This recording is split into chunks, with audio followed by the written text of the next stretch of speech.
जय हिंद साथियों, welcome to self study classes with Sumit Jain YouTube channel में आप सभी का स्वागत है। दोस्तों, आज हम पढ़ने वाले हैं भारतीय अंतरिक्ष कार्यक्रम का इतिहास और ये भाग 2 है। वर्ग 3 एमपी टेट वर्ग 3 के एग्जाम में आपका एक टॉपिक है पर्यावरण का अंतरिक्ष विज्ञान। ठीक है, उसी के बारे में आज हम पढ़ने वाले हैं। आपके अंतरिक्ष विज्ञान के 2 पार्ट जो है अपलोड हो चुके हैं। पहला तो है आपके अंतरिक्ष वैज्ञानिकों का परिचय, ठीक है, वो जरूर देखें। दूसरा आपका इसका पार्ट है, उसके बारे में भी बहुत बताया है। और तीसरा ए पार्ट है, ठीक है। और एक और पार्ट आपका आएगा जिसमें आपको प्रश्न उत्तर करवाए जाएंगे, ठीक है। तो ये पूरा का पूरा आपका अंतरिक्ष विज्ञान का 4 पार्टों में खत्म हो जाएगा। जितने भी क्वेश्चन यहाँ से बन सकते हैं वो सारे के सारे बताने का प्रयास किया है, ठीक है। तो वो जरूर देखें। पूरा पर्यावरण की जो है एक प्लेलिस्ट है, उसमें पूरी विस्तृत और जो आपकी टेस्ट सीरीज है उसको बताया गया। तो प्लेलिस्ट में पर्यावरण जरूर पढ़ लें, ठीक है। तो आज का वीडियो स्टार्ट करते हैं। दोस्तों, अगर आप अभी तक हमारे टेलीग्राम ग्रुप से नहीं जुड़े हैं तो टेलीग्राम ग्रुप से जुड़ें, जहां पर आपको ये वाली पीडीएफ और जितनी भी पीडीएफ होंगी सारी की सारी पीडीएफ प्रेषित की जाती हैं। तो टेलीग्राम ग्रुप में अवश्य जुड़ें। भारतीय अंतरिक्ष कार्यक्रम का इतिहास भाग 2 है, ये हम पढ़ने वाले हैं। इनसैट श्रृंखला। INSAT Indian national satellite system Bharat के दूरसंचार, प्रसारण, मौसम विज्ञान और खोज और बचाव आवश्यकताओं को पूरा करने के लिए इसरो द्वारा शुरू किए गए बहुउद्देशीय भू स्थिर उपग्रहों की एक श्रृंखला है। कौन सी? इनसैट श्रृंखला। अब आपको याद रख लेना, ठीक है। और इसरो की बात आई है तो इसरो का मुख्यालय कहाँ पर है? बेंगलुरु में। ये चीज सभी को याद रख लेनी। आपसे पूछा जाएगा इसरो का मुख्यालय कहाँ है, तब आपका उत्तर होनी चाहिए बेंगलुरु में, ठीक है। और वर्तमान जो अध्यक्ष है वो कौन है? तो के सिवन साहब वर्तमान में इसरो के अध्यक्ष हैं। सभी को याद रख लेना है। 1893 में कमीशन किया गया इनसैट एशिया प्रशांत क्षेत्र में सबसे बड़ी घरेलू संचार प्रणाली है। यह अंतरिक्ष विभाग, दूरसंचार विभाग, भारत मौसम विभाग, ऑल इंडिया रेडियो और दूरदर्शन का संयुक्त उपक्रम है। कौन सा? ये जो 1893 में किया गया कमीशन इनसैट, ठीक है। तो ये चीज आपको याद रखनी है। आईआरएस के बारे में जान लें। भारतीय रिमोट सेंसिंग उपग्रह आईआरएस पृथ्वी अवलोकन उपग्रहों की एक श्रृंखला है जो इसरो द्वारा निर्मित, लॉन्च और रखरखाव किया गया है। कौन सी? आईआरएस के बारे में अगर आपसे पूछा जाता हूं कि निम्न में से बताइए आईआरएस क्या है, तब आपका उत्तर होनी चाहिए कि भारतीय रिमोट सेंसिंग उपग्रह आईआरएस जो है वो पृथ्वी अवलोकन उपग्रहों की एक क्या है? श्रृंखला है। सभी को याद रख लेना है, जिसे क्या कहा जाता है? आईआरएस कहा जाता है ना। अब आईआरएस श्रृंखला देश को रिमोट सेंसिंग सेवाएं प्रदान करती है। भारतीय रिमोट सेंसिंग उपग्रह प्रणाली आज दुनिया में ऑपरेशन में नागरिक उपयोग के लिए रिमोट सेंसिंग उपग्रहों का सबसे बड़ा संग्रह है, ठीक है। IRNSS, इनके बारे में पूछा जाएगा आपसे कि ये क्या है, IRNSS क्या है, इसके अंतर्गत क्या होता है। तो IRNSS भारत द्वारा विकसित एक स्वतंत्र क्षेत्रीय नेविगेशन सैटेलाइट सिस्टम है। तो आपसे पूछा जाएगा कि IRNSS क्या है, तो 4 विकल्प आपके सामने होंगे, तब आपको पता होनी चाहिए एक क्षेत्रीय नेविगेशन सैटेलाइट सिस्टम है IRNSS, ठीक है। तो यहां से इतने ऐसे क्वेश्चन बनेंगे आपके। यह भारत में उपयोगकर्ताओं के लिए सटीक स्थिति सूचना सेवा प्रदान करने के लिए डिजाइन किया गया है और साथ ही इसकी सीमा 1500 किलोमीटर तक फैला हुआ क्षेत्र है जो इसका प्राथमिक सेवा क्षेत्र है, ठीक है। IRNSS 2 प्रकार की सेवाएं प्रदान करेगा, जैसे कि मानक स्थिति सेवा SPS और प्रतिबंधित सेवा RS। तो आपको याद रख लेना है कि जो IRNSS है ये कितनी प्रकार की सेवाएं प्रदान करता है? 2 प्रकार की करता है, ठीक है, SPS और RS, ठीक है। ये चीज याद रखनी है। यह भारतीय अंतरिक्ष अनुसंधान संगठन द्वारा विकसित एक स्वायत्त क्षेत्रीय उपग्रह नेविगेशन प्रणाली है जो भारत सरकार के कुल नियंत्रण में है। इस तरह के नेविगेशन सिस्टम की आवश्यकता इस तथ्य से प्रेरित है कि ग्लोबल नेविगेशन सैटेलाइट सिस्टम जैसे जीपीएस की पहुंच शत्रुतापूर्ण स्थितियों में गारंटी नहीं है। अन्वेषण या फिर चंद्रयान, ठीक है, चंद्रयान के बारे में जानेंगे, इससे क्वेश्चन आपके जरूर पूछे जाएंगे, ठीक है। चंद्रयान फर्स्ट के बारे में देखें। चंद्रमा पर भारत का पहला मिशन था चंद्रयान फर्स्ट। मानव रहित चंद्र अन्वेषण मिशन में चंद्र ऑर्बिटर और चंद्रमा इंपैक्ट प्रोब नामक एक प्रभावकार शामिल थे, है ना। तो 22 अक्टूबर 2008 को हरिकोटा के सतीश धवन अंतरिक्ष केंद्र से जो है वाहन को 8 नवंबर 2008 को चंद्र कक्षा में डाला गया था। इसने अवरक्त, निकट और नरम और कठोर एक्सरे आवृत्तियों के लिए उच्च रिजोल्यूशन के रिमोट सेंसिंग उपकरण दिखाई दिए। तो आपको याद रख लेना, आपसे पूछा जाएगा कि जो चंद्रयान प्रथम था ये कब लॉन्च किया गया था, तब आपका उत्तर होगा 22 अक्टूबर 2018 को। कहां से? श्रीहरिकोटा, जिसे कि सतीश धवन अंतरिक्ष केंद्र कहा जाता है। और ये कहां पर है? तो ये सतीश धवन अंतरिक्ष केंद्र आंध्र प्रदेश है, सभी को याद रखना है, ठीक है। 8 नवंबर 2008 को चंद्रयान फर्स्ट लॉन्च किया गया था और चंद्रयान 2 किया गया था 22 जुलाई 2019 को। ये सभी को याद रख लेना है, ठीक है। हाँ, इसकी 312 दिनों की परिचालन अवधि जो है 2 साल की योजनाबद्ध के दौरान इसने अपनी रासायनिक विशेषताओं, 3 आयामी स्थलाकृति का पूरा नक्शा बनाने के लिए चंद्र सतह का सर्वेक्षण किया है। तो ये सारी की सारी चीजें जो मैं आपको बता रहा हूं कि ये पूछा जाएगा, उसको नोट्स अगर कर सको तो कर लेना। अब मंगलयान भी देख लेते हैं। मंगलयान के बारे में अंतरिक्ष में बहुत चर्चा में रहा था। मंगल ऑर्बिटर मिशन MOM, जिसे अनौपचारिक रूप से मंगलयान के रूप से जाना जाता है। अब आपसे मंगलयान का पूछा जाएगा कि इसमें पूरा फुल फॉर्म क्या है, तो मंगल ऑर्बिटर मिशन MOM का फुल फॉर्म है मंगल ऑर्बिटर मिशन, जिसे मंगलयान के नाम से भी जाना जाता है। 5 नवंबर 2013 को, ये भी आपको याद रख लेना है कि मंगलयान जो मिशन है कब लॉन्च हुआ था, तो 5 नवंबर 2013 को भारतीय अंतरिक्ष अनुसंधान संगठन इसरो द्वारा पृथ्वी की कक्षा में लॉन्च किया गया था और 24 सितंबर 2014 को मंगल की कक्षा में प्रवेश हुआ था, ठीक है। तो कब हुआ था? 24 सितंबर 2014 को। सभी लोगों को याद रख लेना है, बहुत ही महत्वपूर्ण प्रश्न मंगलयान से भी आपके बन सकते हैं। भारत इस प्रकार अपने पहले प्रयास में मंगल की कक्षा में प्रवेश करने वाला पहला देश बना था, है ना, पहला देश बना। यह 74 मिलियन डॉलर की रिकॉर्ड कम लागत पर पूरा हुआ था। तो सभी लोगों को याद रख लेना है कि मंगल की कक्षा में प्रवेश करने वाला पहला देश बना था पहले प्रयास में। कौन बना था? तो भारत बना था और इसकी जो लागत थी वो 74 मिलियन डॉलर थी, है ना। और ये कब लॉन्च किया गया था? तो 5 नवंबर 2013 को लॉन्च किया गया था। अगर MOM का पूरा नाम पूछा जाता है तो मंगल ऑर्बिटर मिशन, जिसे मंगलयान के नाम से भी जाना जाता है, ठीक है। बहुत बढ़िया ऐसे क्वेश्चन बनेंगे आपके। MOM को 24 सितंबर 2014 को सुबह 8:23 बजे मंगल की कक्षा में रखा गया। अंतरिक्ष यान में पेलोड के रूप में 5 वैज्ञानिक उपकरणों के 15 किलो 33 पाउंड के साथ 1337 किलोग्राम 2948 पाउंड का प्रक्षेपण द्रव्यमान था। राष्ट्रीय अंतरिक्ष समाज ने विज्ञान और इंजीनियरिंग श्रेणी में मार्स ऑर्बिटर मिशन टीम को 2015 अंतरिक्ष पायनियर पुरस्कार से भी सम्मानित किया गया था। बहुत बढ़िया है। तो आपको याद रख लेना है, राष्ट्रीय अंतरिक्ष समाज ने विज्ञान और इंजीनियरिंग श्रेणी में मार्स ऑर्बिटर जो मिशन टीम थी, मार्स मंगलयान मिशन टीम थी, उसे 2015 में अंतरिक्ष पायनियर पुरस्कार से सम्मानित किया था। ये चीज भी आपको याद रखनी है। दूर संचार और संसाधन प्रबंधन, भारत अपने उपग्रहों के संचार नेटवर्क का उपयोग करता है। भूमि प्रबंधन, जल प्रबंधन, है ना, जल संसाधन प्रबंधन, प्राकृतिक आपदा पूर्वानुमान, रेडियो नेटवर्किंग, मौसम पूर्वानुमान, मौसम संबंधी इमेजिंग और कंप्यूटर संचार जैसे अनुप्रयोगों के लिए दुनिया में सबसे बड़ा है। तो सभी को याद रख लेना है कि भारत उपग्रहों के संचार नेटवर्क का उपयोग करता है। निम्न में से बताइए किस में करता है। तब आपको 4 विकल्प होंगे, आपको ये सारे के सारे पता होनी चाहिए। IRS उपग्रहों को भारतीय प्राकृतिक संसाधन प्रबंधन कार्यक्रम के साथ 5 भारतीय शहरों में क्षेत्रीय रिमोट सेंसिंग सर्विस सेंटरों के साथ 20 भारतीय राज्यों में रिमोट सेंसिंग एप्लीकेशन सेंटरों के साथ आवेदन मिले, जो आर्थिक विकास अनुप्रयोगों के लिए IRS छवियों का उपयोग करते हैं। इनमें पर्यावरण निगरानी, मिट्टी के कटाव का विश्लेषण और मृदा संरक्षण उपायों का प्रभाव, वानिकी प्रबंधन, वन्य जीव अभ्यारण्यों के लिए भूमि कवर का निर्धारण, भूजल संभावित क्षेत्रों का परिसीमन करना, बाढ़ की मैपिंग, सूखे की निगरानी, फसल की कटाई का अनुमान लगाना और कृषि उत्पादन अनुमान प्राप्त करना, मत्स्य निगरानी, खनन आदि इसमें शामिल है। अब बात कर लेते हैं रक्षा। रक्षा में देख लेते कैसे अंतरिक्ष का सहयोग है।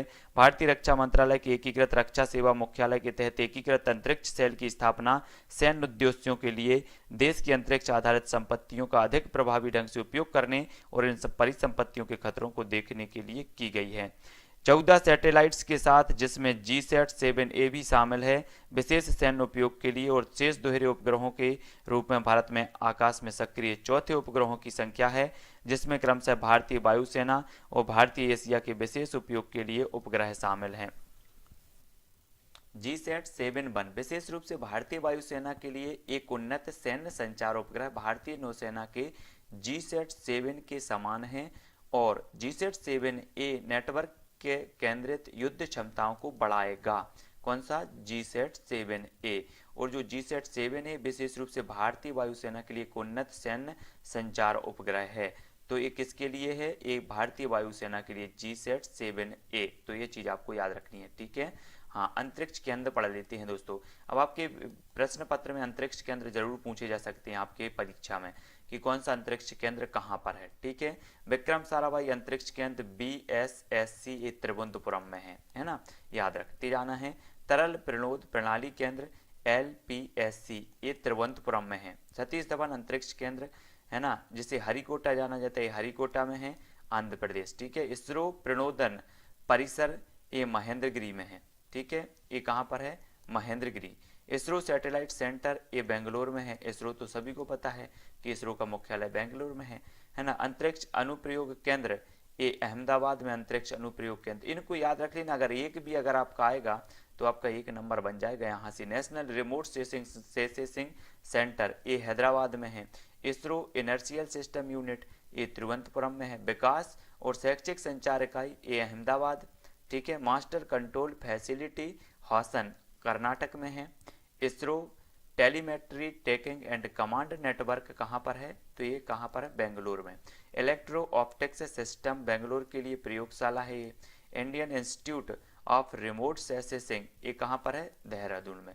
तो ये सारे के सारे जो आपके अंतरिक्ष केंद्र है इनको याद रख लेना है ना। इसकी PDF आपको मिलेगी टेलीग्राम ग्रुप में। टेलीग्राम ग्रुप में जुड़ने के लिए आपको टेलीग्राम ऐप डाउनलोड करना है, उसमें सर्च करना है IAS स्टडी ट्रैक, ठीक है। और अंतरिक्ष केंद्र देखेंगे एंट्रिक्स कॉरपोरेशन इसरो बेंगलोर की मार्केटिंग शाखा है। भौतिक अनुसंधान प्रयोगशाला अहमदाबाद में है।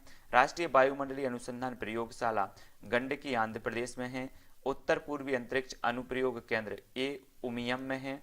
सेमीकंडक्टर प्रयोगशाला ये कहाँ पर है? मोहाली। भारतीय अंतरिक्ष विज्ञान और प्रौद्योगिकी संस्थान तिरुवनंतपुरम भारत का अंतरिक्ष विश्वविद्यालय है। ये सभी को याद रख लेना। इसरो के जो कार्यक्रम है वो देखते हैं।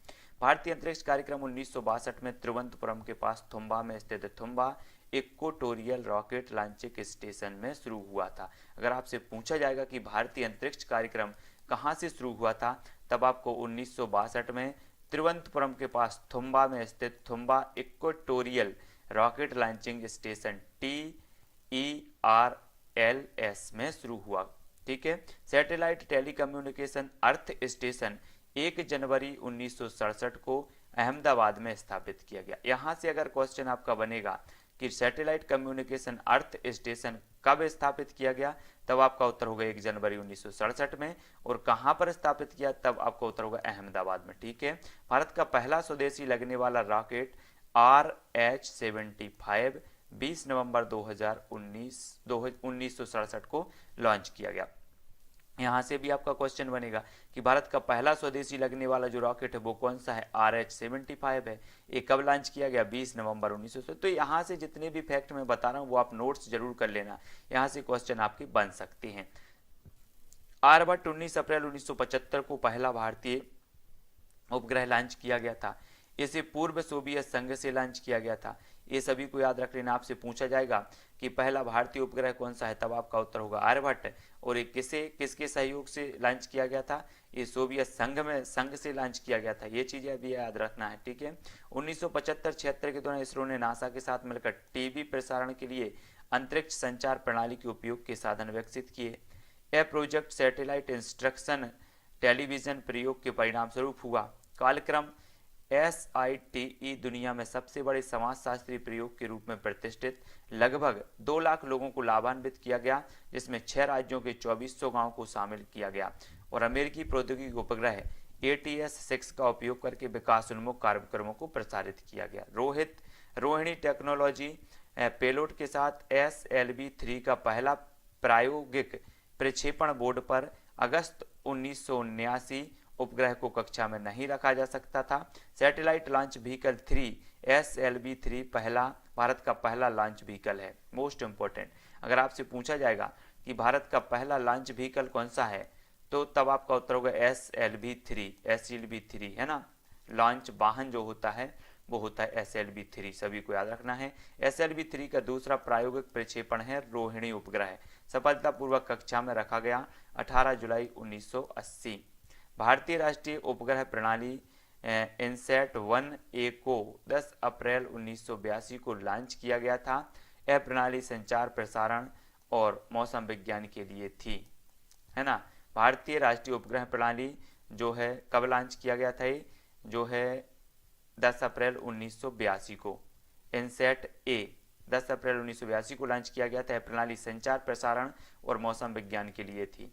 कार्यक्रम देख लेते हैं। 2 अप्रैल 1984 को पहला इंडियो सोवियत मानव युक्त अंतरिक्ष मिशन शुरू किया गया था। मोस्ट इंपॉर्टेंट है दोस्तों, अगर आपसे पूछा जाएगा कि पहला इंडो सोवियत मानव युक्त अंतरिक्ष मिशन कब शुरू किया गया था, तब आपका उत्तर होगा 2 अप्रैल 1984 में। और राकेश शर्मा अंतरिक्ष में जाने वाले पहले नागरिक बने थे इसी समय, है ना। आपसे पूछा जाता है अंतरिक्ष में जाने वाले पहले भारतीय नागरिक कौन थे, कई बार एग्जाम में पूछा गया है, तब आपका उत्तर होता है राकेश शर्मा। ठीक है, ये चीज आपको याद रखनी है। पहला operation Indian remote sensing satellite IRS-1A 17 मार्च 1988 को लॉन्च किया गया था। 24 मार्च 1987 को ऑगमेंटेड सैटेलाइट लॉन्च व्हीकल का पहला विकासात्मक लॉन्च किया गया था। GSAT-1 के साथ जियो सिंक्रोनस सैटेलाइट लॉन्च व्हीकल का पहला विकासात्मक प्रक्षेपण 18 अप्रैल 2001 को श्रीहरिकोटा से किया गया।